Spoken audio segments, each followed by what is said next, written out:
नमस्कार मित्रों, जैसा कि आज दिनांक 23/1/2024 को दीनदयाल उपाध्याय गोरखपुर विश्वविद्यालय गोरखपुर के सीबीसीएस मूड की परीक्षा के अंतर्गत बीए फर्स्ट सेमेस्टर एग्जामिनेशन 2023-24 के अंतर्गत एजुकेशन का सेकंड पेपर हुआ है। फर्स्ट पेपर जो 22 को होना था वह राम मंदिर के प्राण प्रतिष्ठा की वजह से अवकाश घोषित कर दिए जाने से वो परीक्षा अब 29 को होगी। तो आज सेकंड पेपर हुआ है एजुकेशन का EDU 102 conceptual framework of education first paper ID पे विचार करें। आप देख लें 1445 यानी कि 1445 पेपर आईडी था। आइए इसके आंसर की को देखें, और यदि आप चैनल पर नए हैं तो चैनल को लाइक शेयर और सब्सक्राइब करना न भूलें। Study by Virendra sir channel. आइए देखते हैं पहला प्रश्न जो पूछा गया था, किसने कहा ज्ञान ही शक्ति है, तो इस प्रश्न का सही आंसर होगा ऑप्शन ए अरस्तु। दूसरा प्रश्न पूछा गया था, जीवन के लिए तैयारी ही शिक्षा है, यह कथन किसका है, तो ऑप्शन ए TP नन महोदय का। और तीसरा प्रश्न पूछा गया था, शिक्षा वह है जो मुक्ति दिलाए, यह कथन किसका है, तो यह प्रसिद्ध कथन ऑप्शन ए शंकराचार्य जी का है। प्रश्न संख्या 4 पूछा गया था, आधुनिक शिक्षा प्रणाली है, तो इस प्रश्न का सही आंसर होगा ऑप्शन ए बाल केंद्रित। प्रश्न संख्या 5 को देखें, पूछा गया था, निम्नलिखित में से शिक्षा का प्रमुख घटक कौन सा है, तो इस प्रश्न का सही आंसर ऑप्शन ए विद्यार्थी। प्रश्न संख्या 6 पूछा गया था, शिक्षा स्वस्थ शरीर में स्वस्थ मस्तिष्क का निर्माण करती है, यह कथन किसका है, तो इस प्रश्न का सही आंसर ऑप्शन है अरस्तु का। प्रश्न संख्या 7 पूछा गया था, विद्या शब्द उद्भव विद धातु से हुआ है, जिसका अर्थ है, तो इस प्रश्न का सही आंसर होगा ऑप्शन डी उपरोक्त सभी। प्रश्न संख्या 8 पूछा गया था, जॉन डीवी के अनुसार शिक्षा का अंग है, तो इस प्रश्न का सही आंसर होगा ऑप्शन डी उपरोक्त सभी। प्रश्न संख्या 9 पूछा गया था, शिक्षा के उद्देश्यों के निर्धारण का आधार, तो इस प्रश्न का जो सही आंसर होगा वह होगा ऑप्शन सी उपयुक्त दोनों। प्रश्न संख्या 10 पूछा गया था, एक शिक्षक के क्या कर्तव्य हैं, तो इस प्रश्न का सही आंसर होगा कि ऑप्शन डी उपरोक्त सभी। ये जो दिया हुआ है, बालक को आत्मानुभव के योग्य बनाना, एकदम सही है, शिक्षक का प्रमुख कर्तव्य है। बालक का मार्गदर्शन करना, ये भी महत्वपूर्ण गुण है और शिक्षक के कर्तव्य का निर्वहन करता है। बालक को सामाजिक विकास की ओर अग्रसर करना, ये भी सही, यानी कि उपयुक्त सभी डी सही है 10 का। प्रश्न संख्या 11 पूछा गया था, औपचारिक शिक्षा का अर्थ है, तो औपचारिक शिक्षा जो विद्यालयों महाविद्यालयों विश्वविद्यालयों में दी जाती है वो औपचारिक शिक्षा का अर्थ अंतर्गत आता है। आइए अगले प्रश्न को देखें। प्रश्न संख्या 12 पूछा गया था, निम्नलिखित में से कौन सा कथन सही है, तो इस प्रश्न का सही आंसर ऑप्शन है पाठचर्या पाठ्यक्रम से विस्तृत है। प्रश्न संख्या 13 पूछा गया था, भारत में शिक्षा का दायित्व है, तो यहाँ पर देखिए जो ऑप्शन दिया गया है यहाँ पे, तो अब देखें समुदाय का, राज्य सरकार का, केंद्र सरकार का, तो शिक्षा समवर्ती सूची में है, केंद्र और राज्य तो हो ही जाएंगे 2 ऑप्शन। तो यहाँ पे अगर देखें तो समुदाय का भी, जब से आपका शिक्षा का बाल अधिकार नियम हो गया, यहाँ पे मान के चले हम ऑप्शन डी पे सही होगा उपरोक्त सभी। प्रश्न संख्या 14 पूछा गया था, बालक की पहली पाठशाला है, तो इस प्रश्न का सही आंसर ऑप्शन डी परिवार। प्रश्न संख्या 15 पूछा गया था, राष्ट्रीय एकता में क्या बाधक तत्व नहीं है, तो इस प्रश्न का सही आंसर जो होगा वह होगा ऑप्शन ए भौगोलिक स्थिति जो है ये राष्ट्रीय एकता के मार्ग में बाधक तत्व नहीं है। आइए अगले प्रश्न को देखें।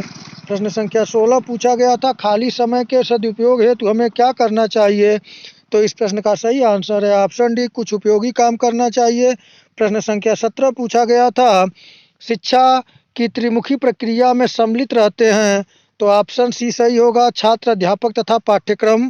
प्रश्न संख्या 18 पूछा गया था, परिभाषा दी गई है, किसने कहा शिक्षा से मेरा अभिप्राय बालक तथा मनुष्य के शरीर मन तथा आत्मा में निहित सर्वोत्तम का सर्वांगीण विकास करना है, तो इस प्रश्न का सही आंसर जो होगा वह होगा ऑप्शन बी महात्मा गांधी की परिभाषा है।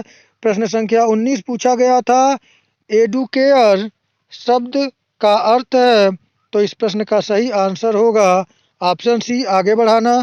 प्रश्न संख्या 20 पूछा गया था, विद्या विहीन नर पशु समान है, यह कथन किसका है, तो यह ऑप्शन यहाँ पे डी होगा, इनमें से कोई नहीं। प्रश्न संख्या 21 पूछा गया था, शिक्षा एक त्रिमुखी प्रक्रिया है, किसने कहा? तो इस प्रश्न का सही आंसर है ऑप्शन बी, जॉन डीवी ने। प्रश्न संख्या 22 पूछा गया था, शिक्षा का अधिकार अधिनियम कब पारित किया गया? तो इस प्रश्न का सही आंसर है ऑप्शन बी, 2009 में पारित किया गया था और यह लागू किया गया था 1 अप्रैल 2010 को। तो यहाँ पे पारित किया गया की बात पूछा गया है, तो यहाँ पे ऑप्शन जो होगा ऑप्शन बी होगा, 2009 में। प्रश्न संख्या 23 पूछा गया था, अनुच्छेद 21 से निम्नलिखित में से किससे संबंधित है? तो इस प्रश्न का सही आंसर है ऑप्शन डी, शिक्षा का अधिकार नियम। आइए अगले प्रश्न को देखें। प्रश्न संख्या 24 आपसे पूछा गया था, निम्नलिखित में से कौन सा शब्द एजुकेशन से संबंधित नहीं है? तो यहाँ पे जो है एजुकेटम है, एजुकेयर है, एडुसियर है, एडुकोरम यहाँ पे जो होगा वह शिक्षा से संबंधित नहीं है, एजुकेशन से संबंधित नहीं है। आइए अगले प्रश्न को देखें। प्रश्न संख्या 25 पूछा गया था, शिक्षा संविधान के किस अनुसूची में सम्मिलित है? तो इस प्रश्न का सही आंसर होगा ऑप्शन सी, समवर्ती सूची में। प्रश्न संख्या 26 पूछा गया था आप लोगों से, अवकाश के समय का सदुपयोग बढ़ावा देता है, शारीरिक विकास को, हस्त कौशल के विकास को, रचनात्मकता के विकास को। तो यहाँ पे डी ऑप्शन सही हो जाएगा, उपयुक्त सभी। आइए 27 नंबर प्रश्न देखें, राष्ट्रीय एकता का आधार क्या नहीं है? तो यहाँ पे क्या नहीं है? तो स्वार्थपरता ऑप्शन ए होगा। प्रश्न संख्या 28 पूछा गया था, अंतर्राष्ट्रीय सद्भावना क्यों आवश्यक है? तो इस प्रश्न का जो सही आंसर होगा वह होगा ऑप्शन ए, मानव कल्याण के लिए। प्रश्न संख्या 29 पूछा गया था, शिक्षा का उद्देश्य क्या नहीं है? तो इस प्रश्न का सही आंसर होगा व्यक्ति को शिक्षक बनाना। प्रश्न संख्या 30 पूछा गया था आप लोगों से, निरौपचारिक शिक्षा का साधन है। तो इस प्रश्न का सही आंसर होगा ऑप्शन सी, मुक्त विश्वविद्यालय। प्रश्न संख्या 31 पूछा गया था, मनुष्य की अंतर्निहित पूर्णता की अभिव्यक्त करना ही शिक्षा है। तो इस प्रश्न का जो सही आंसर होगा वह होगा सी, विवेकानंद। प्रश्न संख्या 32 पूछा गया था, अवकाश के समय के सदुपयोग के लिए दी गई शिक्षा सहायक है। तो इस प्रश्न का जो सही आंसर होगा वह होगा ऑप्शन डी, उपयुक्त सभी। प्रश्न संख्या 33 पूछा गया था, लैटिन मूल लैटिन शब्द करिकुलम का अर्थ है। तो इस प्रश्न का सही आंसर होगा ऑप्शन बी, दौड़ का मैदान। प्रश्न संख्या 34 पूछा गया था, संविधान की प्रारूप समिति के अध्यक्ष कौन थे? तो इस प्रश्न का सही answer option C, doctor Bhimrao Ambedkar. प्रश्न संख्या 35 पूछा गया था, अल्पसंख्यक की शिक्षा का उद्देश्य संविधान की किस धारा में किया गया है? तो इस प्रश्न का सही आंसर है ऑप्शन बी,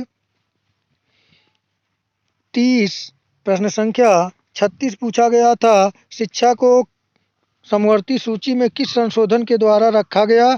तो इस प्रश्न का सही आंसर है ऑप्शन डी, 42वां संविधान संशोधन के द्वारा। 37 नंबर प्रश्न है, संविधान बनने में कितना समय लगा? तो इस प्रश्न का सही आंसर है ऑप्शन सी, 2 वर्ष 11 माह 18 दिन। प्रश्न संख्या 38 पूछा गया था, 86वां संविधान संशोधन संबंधित है। तो इस प्रश्न का सही आंसर है ऑप्शन ए, अनुच्छेद 21 के। प्रश्न संख्या 39 पूछा गया था, शिक्षा के औपचारिक साधन का उदाहरण है। तो इस प्रश्न का सही आंसर है ऑप्शन डी, उपरोक्त सभी। आइए अगले प्रश्न को देखें। प्रश्न संख्या 40 पूछा गया था, निम्न में से कौन शिक्षा का अनौपचारिक साधन है?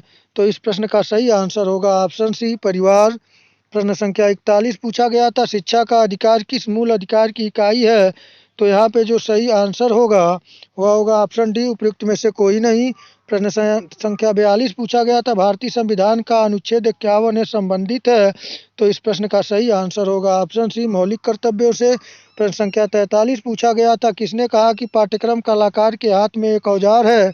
तो इस प्रश्न का सही आंसर होगा ऑप्शन सी, कनिंघम, एक कनिंघम का। प्रश्न संख्या 44 पूछा गया था, निम्नलिखित में से कौन राष्ट्रीय एकता के विकास का माध्यम है? तो इस प्रश्न का सही आंसर होगा कि राष्ट्रीय एकता के विकास का माध्यम जो है वह होगा ऑप्शन बी, शिक्षा। प्रश्न संख्या 45 पूछा गया था, स्कूलों में पाठ्यक्रम का अर्थ है। तो इस प्रश्न का सही आंसर जो होगा, देखिए स्कूल में, स्कूल के अधिकार क्षेत्र के अंतर्गत सभी शिक्षाप्रद अनुभव स्कूल द्वारा प्रस्तावित सभी विषय, कक्षा में प्रदान किए गए सभी सीखने के अनुभव, स्कूल और समुदायों के में किए गए सभी शैक्षणिक कार्य। यहाँ पे सही आंसर होगा ऑप्शन ए। यहाँ पे होगा स्कूल के अधिकार क्षेत्र के अंतर्गत सभी शिक्षाप्रद अनुभव। प्रश्न संख्या 46 पूछा गया था, एजुकेटम शब्द किस भाषा से संबंधित है? तो इस प्रश्न का सही आंसर है ऑप्शन सी, लैटिन। प्रश्न संख्या 47 पूछा गया था, यह परिभाषा किसके द्वारा दी गई है कि शिक्षा से मेरा तात्पर्य उस प्रक्रिया से है जो बालक और मनुष्य के शरीर, मन और आत्मा के रूपों का उत्कृष्ट और सर्वांगीण विकास करे? तो ये रिपीटेड प्रश्न है, सही आंसर होगा ऑप्शन ए। महात्मा गांधी की परिभाषा 2 बार इसमें पूछी गई है। निम्नलिखित में से क्या शिक्षा का घटक नहीं है? तो यहाँ पे सही ऑप्शन है ऑप्शन डी, परिवार नहीं है, शिक्षक, शिक्षार्थी और पाठ्यक्रम है। प्रश्न संख्या 49 पूछा गया था, शिक्षा का उद्देश्य क्या है? तो इस प्रश्न का सही आंसर होगा ऑप्शन डी, उपरोक्त सभी बौद्धिक विकास करना, शारीरिक विकास करना, चारित्रिक विकास करना।